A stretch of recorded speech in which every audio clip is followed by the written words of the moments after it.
susah untuk nyari. Jadi lebih sulit menggait anak muda daripada anak-anak. Iya. Nah, itu problem utama kita aja. Karena di era modern ini banyak sekali modernisasi budaya, salah satunya wayang sandosan. Kita buat wayang sandosanya. Nah, lebih kepada tantangan agama. Karena seperti kita tahu kan budaya dan agama tuh sering bertentangan. Nah, sedangkan saya bukan tipe orang, saya beragama tapi bukan tipe orang yang rasis. Karena menurut saya budaya itu kan sesuatu yang harus kita lestarikan.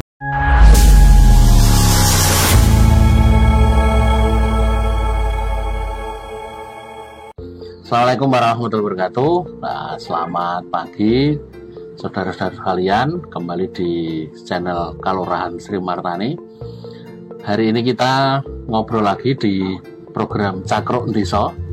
Nah, kebetulan ini sudah putaran kedua. Dari putaran yang pertama kemarin ada Kang Yani yang kita ajak ngobrol.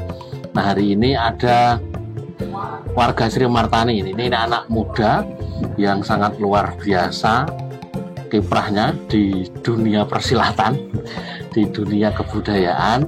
Ini adalah anak muda yang sangat luar biasa, yang sangat peduli dengan kebudayaan. Nah, tentunya ini menjadi nilai lebih karena jarang sekarang anak muda itu berbicara soal kebudayaan, apalagi sampai beraktivitas di dunia kebudayaan. Nah, ini kebetulan bersama kita ini sudah ada Mbak Filiana Nurwahida. Ini dari Padukuhan Piyungan, biasa dipanggil Mbak Ida. Kebetulan Mbak Ida ini sebagai ketua atau pendiri atau ketua dan pendiri Sanggar Seni Budaya Tiyung Dharma Birama di Padukuhan Piyungan. Nah, ini menjadi lebih. Sugeng ngenjang Mbak Ida. Sugeng ngenjang. Gimana kabarnya? Alhamdulillah. Baik ya. Ini di tengah kesibukan ini kemarin saya ngubungi, mohon maaf kalau ganggu kesibukannya. Nah, Mbak Ida, ini kan di akhir-akhir ini kan banyak anak-anak muda itu sudah agak males lah bicara soal kebudayaan. Kok bicara melakukan aktivitas paling mentok hanya sekedar nonton, itu pun tidak semua jenis budaya yang ada. Yang agak ramai anak-anak muda itu biasanya jatilan. Terus enggak ada lagi lah. Paling kirap, nonton kirap itu.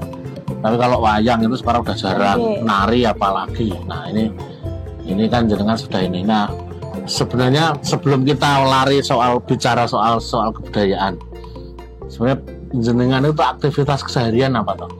Kalau untuk aktivitas keseharian saya selain kuliah, saya juga sebagai penulis di genre kebudayaan juga. Oh, penulis, Masya Allah, luar biasa.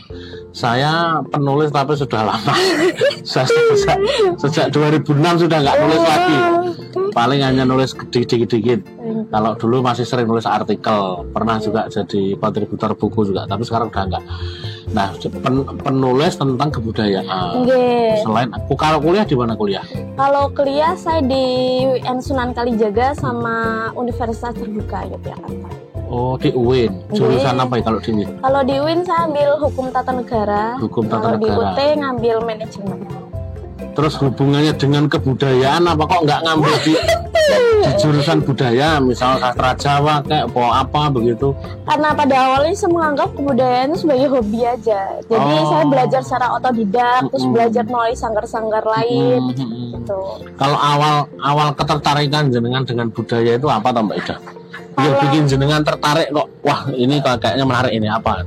Dulu awalnya tuh karena mungkin waktu SD kan sering ada pelajaran bahasa Jawa, sering nulis aksara. Saya paling nggak bisa itu, jadi minta tolong sama almarhum Mbah Lanang untuk bantu. Tapi waktu bantu itu Mbah Lanang sering nyeritain soal wayang-wayang. Nah, dari situ awalnya malas dengerin, tapi lama-kelamaan kok menarik. Nah, mulai dari situ mulai belajar, mulai nonton-nonton wayang dari channel YouTube. Dari situ awalnya. Jadi seneng dengan budaya itu. Kalau seni yang paling jenengan tekuni bisa itu apa toh?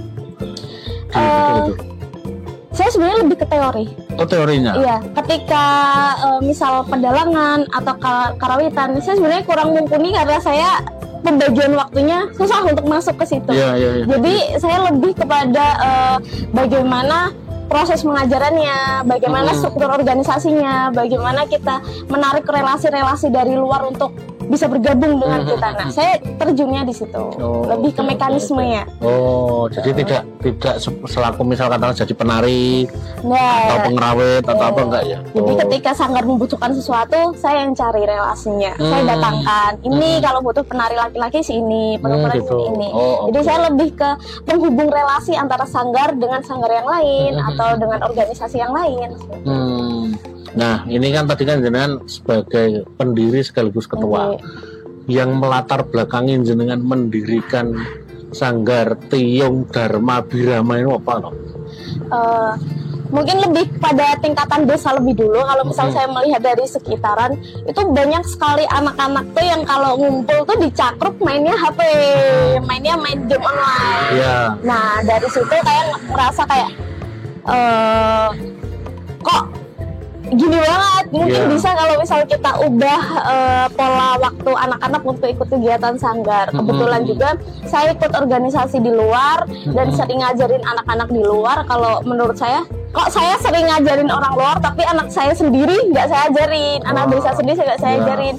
Jadi mulai dari situ saya coba tarik beberapa orang yang mungkin tertarik dengan budaya, lalu kita dirikan sanggar bersama. Kita coba komunikasikan lebih dulu sama anak-anak. Kalian mau nggak nih kalau misal kita bikin sanggar terus kita latihan nari pedalangan? Oh mau Mbak. Nah mulai dari situ kita coba, yaudah biar kita resmi, biar pada semangat dan kita punya legitimasi hukum, kita daftarkan dulu ke Dinas Kebudayaan. Baru sanggar ini berdiri pada 10 Desember 2024. Oh, oke. Sambil diminum, kita ngobrol santai. Ada nggak, maksudnya yang jadi kendala ketika jenengan mendirikan sanggar di Padukan Piyungan itu apa yang dialami apa? Sumber dayanya sih Pak. Anak-anak tuh excited. Tapi remaja yang untuk mengiringi itu tidak semuanya bisa berjalan bareng sama anak-anak. Jadi semangat anak-anak yang latihan tinggi, tapi pengiringnya itu enggak ada. Susah untuk nyari. Jadi lebih sulit menggait anak muda daripada anak-anak. Nah, itu problem utama kita. Jadi sebenarnya yang tertarik untuk ikut sanggar ketika saya share di sosial media itu malah anak-anak dari luar Jogja. Dan kalau mau ke setiap minggu tidak mungkin. Nah, mungkin dari situ yang jadi problematika dalam sanggar itu. Akhirnya, tapi sekarang sudah banyak ya? Sudah banyak. Berapa orang? Kalau misal totalan dari ibu-ibu, remaja sama anak-anak tuh 100 lebih ada. 100 orang. Iya. Kalau fokus kegiatannya apa jadi sanggar? Kalau fokus kegiatannya itu kita ada pedalangan, tari, sama karawitan. Pedalangan? Iya. Belajar mendalang? Iya. Wah, menarik. Itu anak-anak? Anak-anak semua, kita fokuskan ke anak-anak. Usia dari SD sampai SMP, tapi kebanyakan anak-anak SD yang join. Banyak anak SD. Iya. Oh, oke. Kalau itu ada latihan rutin nggak? Ada latihan rutinnya. Kalau misal karawitan ibu-ibu itu ada di malam minggu, remaja itu ada di malam Kamis, terus untuk tari itu ada di Sabtu sore, pedalangan itu ada di Minggu sore. Dan rata-rata semuanya pada ikut itu. Tetap mereka antusias hadir. Antusias hadir. Luar biasa. Itu caranya dengan menggait mereka biar mau itu gimana tuh? Kalau misal pedalangan nih, kita kan kalau ngelihat mungkin wayang kulit biasa, terus di kelir biasa gitu. Mungkin mereka bosen nggak? Jadi karena di era modern ini banyak sekali modernisasi budaya, salah satunya wayang sandosan. Kita buat wayang sandosanya. Nah kemarin di tahun kemarin kita sempat pertunjukan itu dan semua lakunya anak-anak dan itu anak-anak suka. Jadi Mbak sandosa aja. Tapi setelah sandosa malah ternyata anak-anak Mbak kita mau tampil wayang tapi yang benar-benar wayang, benar-benar jadi dalang. Kita nggak mau jadi sandosa. Nah mulai dari situ saya kaget juga, kok malah mau padahal kita mau menggait-nya promosinya yang Santosa. Berapa yang ikut latihan dalam itu berapa anak? 20-23an. Itu gantian ya dia ya mereka? Kalau Santosa semua tim main. Oh ya modelnya kayak wayang orang itu ya. Oke. Terus yang tari itu ada juga berapa orang? Yang tari itu sekitar 30-40an anak ada. Berarti banyak banget ya? Iya banyak Pak. Luar biasa. Ini saya tidak bisa membayangkan betul ketika latihan. Mengkondisikan anak-anak usia SD itu ya dikatakan gampang ya gampang, dikatakan susah ya susah. Gitu. Karena kan macam-macam tuh model anaknya. Nah, yang selain anak-anak ada nggak Mbak yang dari mungkin remaja usia jenengan atau mungkin di bawah jenengan, terus mungkin yang orang tua itu ada nggak tuh? Ada, ibu-ibu kita ada sesi latihan karawitan. Untuk remaja juga karawitan, ada juga yang masuk tari. Tuh, jadi tetap kita mencoba untuk seluruh elemen masyarakat tuh bisa ikut bergabung di sanggar ini. Oh oke. Artinya ini kan sebuah gerakan yang luar biasa, yang jarang, karena rata-rata di baik di Sri Martani maupun di tempat yang lain itu kan rata-rata yang jadi aktivis kebudayaan, kegiatan budaya itu kan rata-rata orang sepuh semua. Nah di tempat saya itu Solawatan Jawa itu ya sini anak-anak, bukan anak-anak, bapak-bapak sepuh semua, rata-rata usia 60 ke atas. Ya anak-anak muda itu nggak ada sama sekali. Bahkan saya kadang suka ikut gitu ya agak di ya tenanan nih arep melu Solawatan gitu. Karena masih muda, maksudnya dengan usia muda itu kan masih banyak yang meremehkan. Nah, kalau yang menjadi tantangan jenengan selama mendirikan itu sampai sekarang itu yang paling ribet dengan dunia anak muda soal kebudayaan itu apa? Yang paling ribet tuh kadang gimana cara kita mengatur mood anak-anak supaya tetap mau latihan. Soalnya kadang karena anak-anak tuh mood-moodan. Kadang kalau udah sampai sini niatnya latihan, kadang ke distract sama apa, entah lari-larian, entah apa. Itu paling utama sih. Caranya mengatasi itu gimana? Biasanya tuh kita kadang pertegas atau kita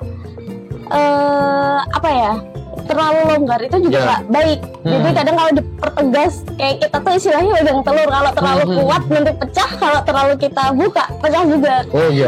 Jadi kita sistem metode pembelajarannya semua lawangan kita tutup, kita buka hanya saat jam istirahat. Ketika jam istirahat kalian boleh jajan, tapi dengan tanda kutip tidak boleh nyebrang. Jadi cuma sekitaran Sri Martani itu boleh. Nah itu ternyata diterima sama anak-anak. Jadi latihannya di sini semua ya? Latihannya di Kelurahan Sri Martani. Yang sampai tengah malam itu? Iya. Yang itu remaja ibu-ibu itu. Nah, saya kadang kan pas ketika malam kesini itu kan ada yang suka akhirnya juga.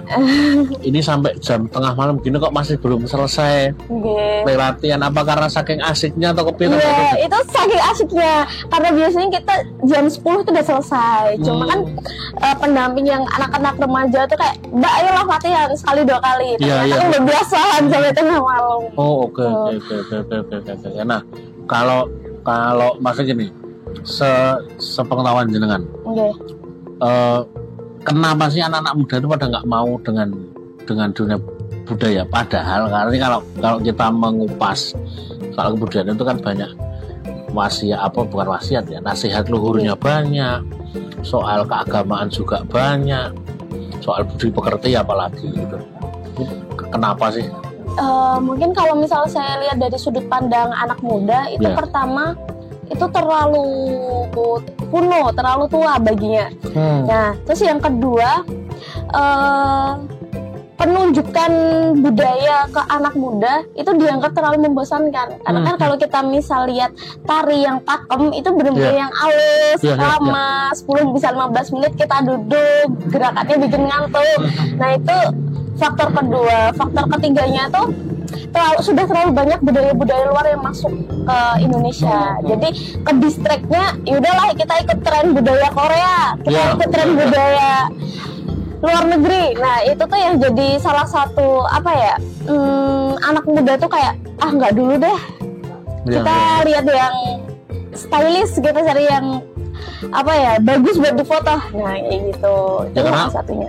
Karena saya ngeliat ini, jadi anak-anak muda itu kalau dikasih 2 gambar gitu, satu gambar wayang, satu gambar orang, itu dia lebih mudah mengenali Limindo daripada Semar.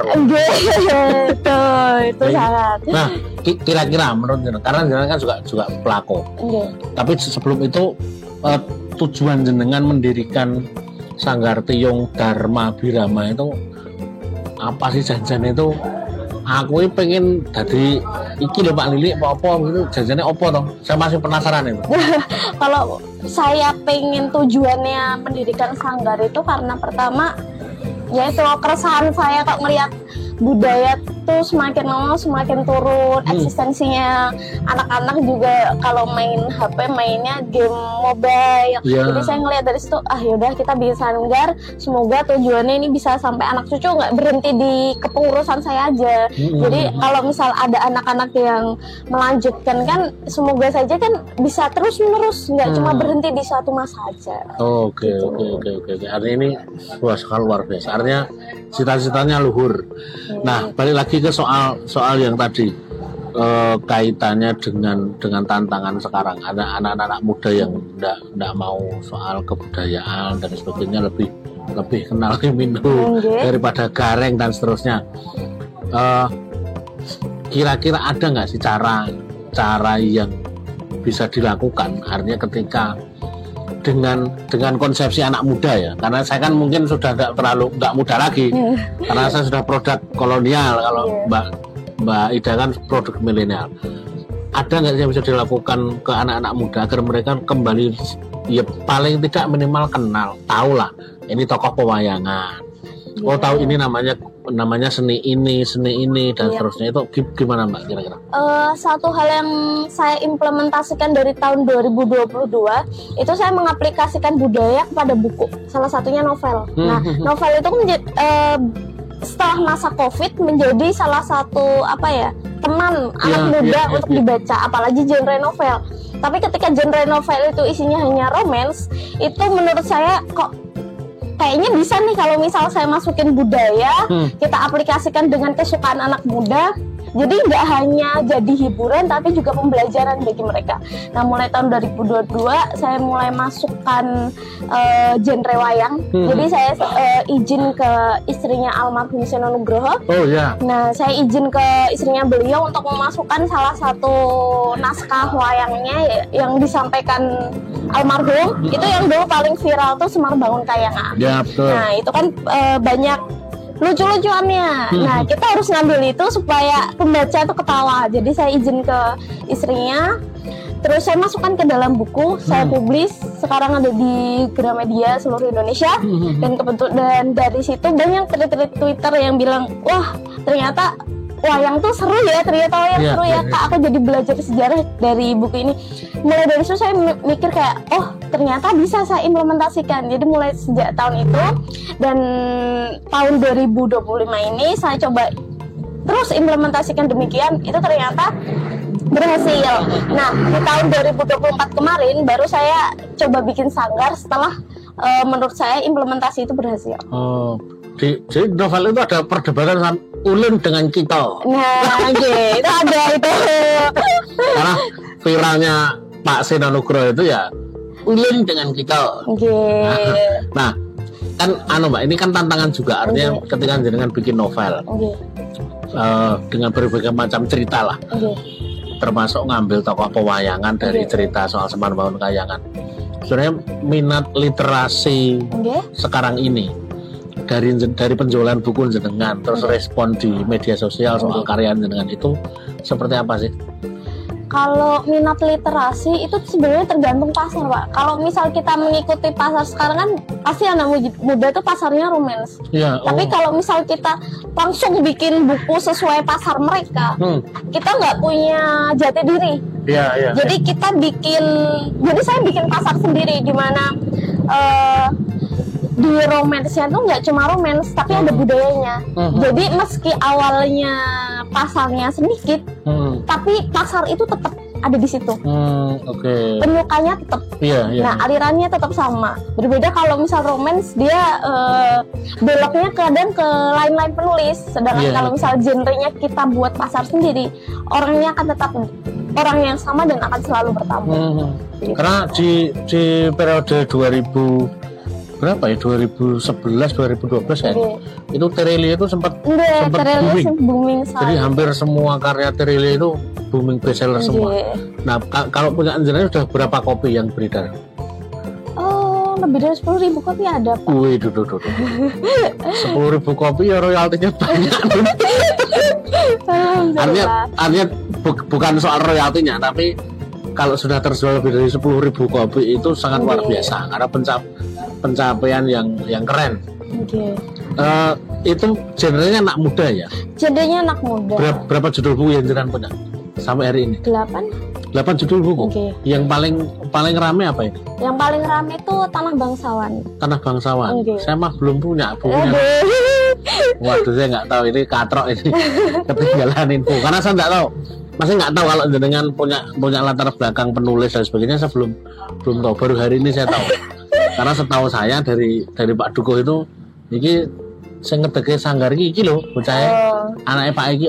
Ya hanya sekedar itu, jadi nggak tahu. 8 judul buku yang paling ramai Tanah Bangsawan itu. Itu isinya separuh roman begitu. Itu lebih ke huru-hara penjajahan di era Hindia Belanda. Apa istilahnya, lingkarannya apa ya? Latar belakangnya dipakai itu ya, cerita zaman dulu ya. Semuanya era zaman dulu, bahkan yang terbaru tuh era Singosari. Kalau yang ngadopsi Semarang Membangun Kayangan itu yang Tanah Bangsawan, ya. Oke. Dan itu novel ya? Novel, kita buat bentuk novel. Soalnya kalau misalkan kita langsung bikin ensiklopedia wayang dari ini sama kita sudah akan baca. Jadi kita masuknya lewat genre novel. Gitu. Oke. Karena saya termasuk ya bukan penggemar novel, tapi hampir banyak novel saya ikut membaca juga. Karena terutama novel yang agak apa ya, bagi saya agak bisa ngelong mune itu saya senang. Tapi hanya sekedar cerita si A ketemu si B terus apa, itu enggak begitu ini. Nah, karena dulu sempat ada novel yang menggegerkan itu yang Supernova itu, punyanya Dewi Lestari. Ya, Kesatria Putri dan Bintang Jatuh itu kan, jadi ceritanya sebenarnya nggak begitu istimewa karena di situ ada teori kimia, ada teori fisika, ada filsafatnya, macam-macam, ya itu menarik. Termasuk novelnya Justin Gardner, Dunia Sophie. Dunia Sophie. Ya, itu juga menarik. Apalagi novelnya Pramudia Nantatur, hampir semua novelnya Pramudia pernah saya baca dan saya punya bukunya semua. Ya, saya juga karena kiblat saya beliau. Nah, ini menarik. Nanti kapan-kapan perlu lah saya beli bukunya untuk saya baca. Nah, kaitannya dengan balik soal budaya lagi, Mbak Ida. Ada nggak sih tantangan dari masyarakat di Piungan, di Padukan Piungan? Yang namanya masyarakat itu mesti kan macam-macam, Pak. Ada yang kayak paling migur ngene dan seterusnya. Ada nggak sih model-model begitu itu? Ada. Kita lebih kepada tantangan agama, karena seperti kita tahu kan budaya dan agama tuh sering bertentangan. Nah, sedangkan saya bukan tipe orang, saya beragama tapi bukan tipe orang yang rasis, karena menurut saya budaya itu kan sesuatu yang harus kita lestarikan. Betul. Keluar dari agama, budaya itu tetap sesuatu warisan leluhur. Jadi harus kita jaga, harus kita sampaikan kepada anak cucu kita. Jadi menurut saya tantangan terbesarnya itu ketika kita misalkan waktu bakar dupa saat kita latihan atau saat kita peresmian kemarin. Nah, itu kan kita bakar dupa di seluruh penjuru untuk awalnya. Betul. Nah, itu menjadi salah satu tantangan di mana menurut masyarakat ini tuh nggak boleh, ini itu musyrik. Nah, padahal kalau misal kita telah secara historis, dupa ini tuh sama kayak yang di Arab. Kalau di Arab namanya bukhur, kalau di Jawa namanya dupa. Itu dua hal yang sama, manfaatnya sama-sama untuk mengharumkan. Jadi itu bukan sesuatu yang musyrik, bukan sesuatu yang haram. Jadi fine kita kecuali kalau dupanya kita sembah. Nah, itu tidak boleh. Dupa beri saya inilah. Tapi kan hanya sekedar dinyalakan untuk wangi ruangan karena itu kan aromaterapi sebenarnya.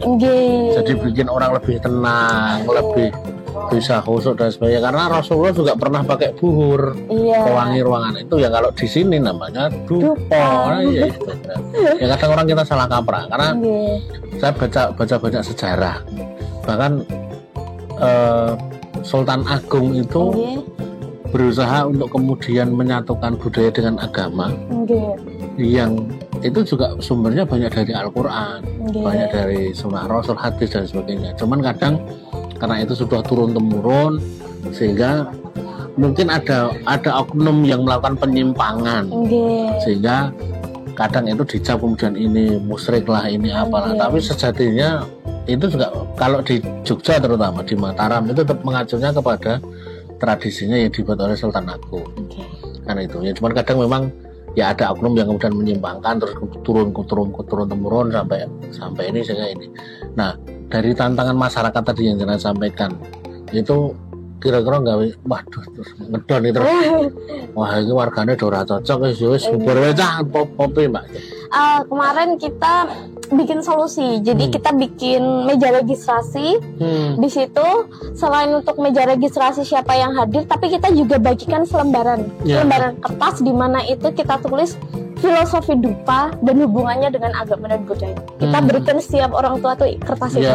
Jadi mereka sambil jalan cari tempat duduk mereka juga baca. Jadi mereka tahu pengetahuan, kita juga aman bakarnya gitu. Jadi dua-duanya bisa sinkron. Terus kemudian dari setelah itu dilakukan itu responnya bagaimana? Responnya syukurnya setelah itu tidak ada respon negatif setelah kita berikan pengarahan melalui kertas itu. Oke. Nah, sejauh ini ya sudah dilakukan.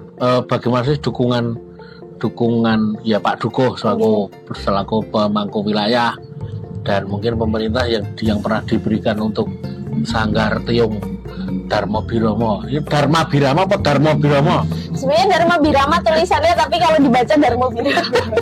Cuman kadang kalau orang baca mengartikan Dharma Birama dengan Dharma Birama ini kadang nganggo itu kayak Jawa banget. Ada nggak dukungan yang ini Mbak? Kalau dukungan spesifik pasti tempat lokasi untuk latihan, gimana kita bebas, maksudnya keluar masuk tanpa ada batasan waktu.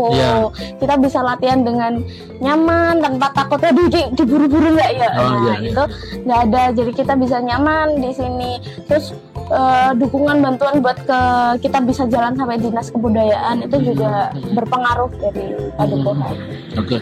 Kalau target ke depan dengan setelah ini kan sudah saya hampir tiap hari ketemu dengan apa ya bocah-bocah jenengan di sini. Dengan ibu-ibu hari apa itu saya lupa, itu sampai jam 12:30 itu belum selesai. Ini mbok-mbok apa ya ora ngantuk. Ora gue bojo apa kepiye.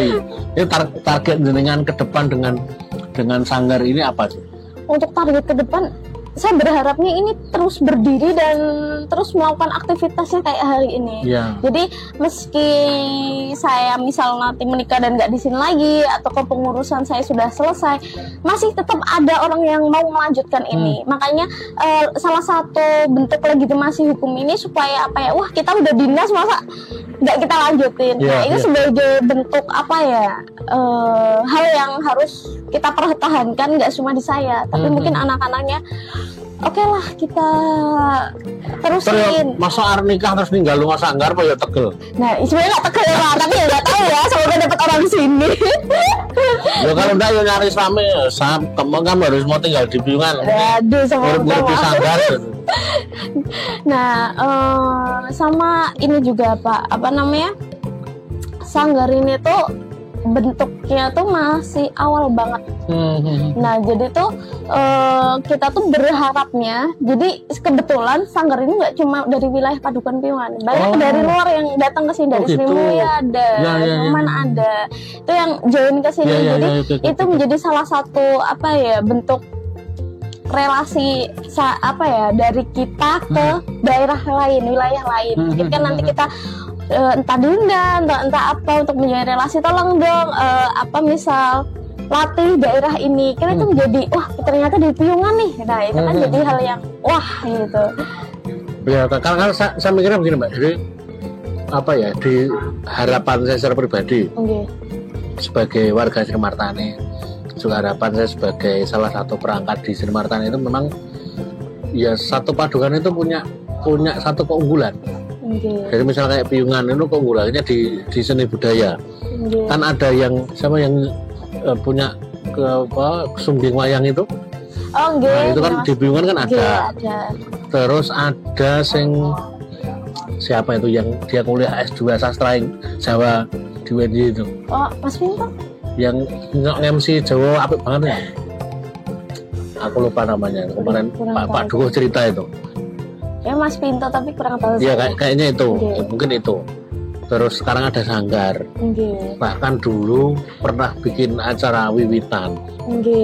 Terus kayaknya besok bulan Juli apa Agustus ya ada Mertidusun. Nah ini kan sebuah ciri khas.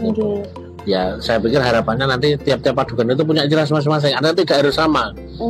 Katakanlah misal sini sudah ke padukan A dari budaya, nanti padukan B nanti di bidang ekonomi, misal padukan C nanti di bidang apa dan seterusnya. Ini kan sangat menarik, artinya Sri Martani itu sangat beragam. Nah, harapan jenengan Mbak untuk terutama untuk anak muda usia milenial, Gen Z terutama yang lulusan SMA sampai mungkin menjelang pernikahan itu kaitannya dengan soal kebudayaan ini apa sih? Tetap peka sih, karena menurut saya kalau misalnya anak remaja itu bukan di masa anak-anaknya harus kita guide. Tapi dia harus sudah sadar kalau misal budaya itu penting. Nggak cuma soal wirama, tapi juga untuk wirasa. Oke. Keren. Nah sekarang di akhir kita ngobrol ini, tadi kan sudah punya 8 buku. Itu kalau mau nyari buku ninjinan di mana? Di Gramedia ada, di Google ada, kalau Shopping Center ada? Shopping Center ada Pak. Karena harganya beda. Oke. Nah silakan teman-teman nanti. Kalau di novel nama penulisnya siapa? Kalau di Google di biografinya udah ada nama saya Filiana Nur. Filiana Nur gitu ya. Berarti di buku juga Filiana Nur gitu ya. Oke. Silakan teman-teman cari. Di Google ada, di Gramedia banyak, di Shopping Center bulannya, di lapak di Tira itu kayaknya masih ada yang jualan di situ. Itu juga mungkin ada di sana. Nah, tadi tunas apa Mbak? Tunas apa?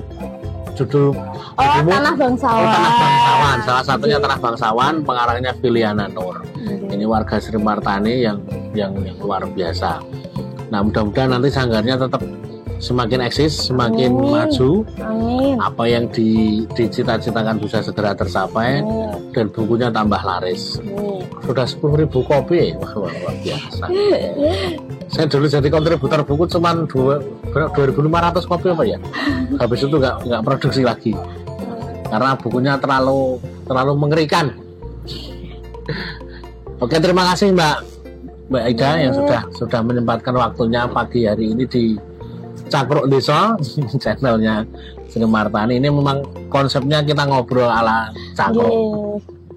Kita mau explore di Sri Martani ada siapa saja toh, ada apa saja yang perlu kita perkenalkan pada dunia luas. Nah, mudah-mudahan nanti dengan channel ini kita bisa saling support satu sama lain lah.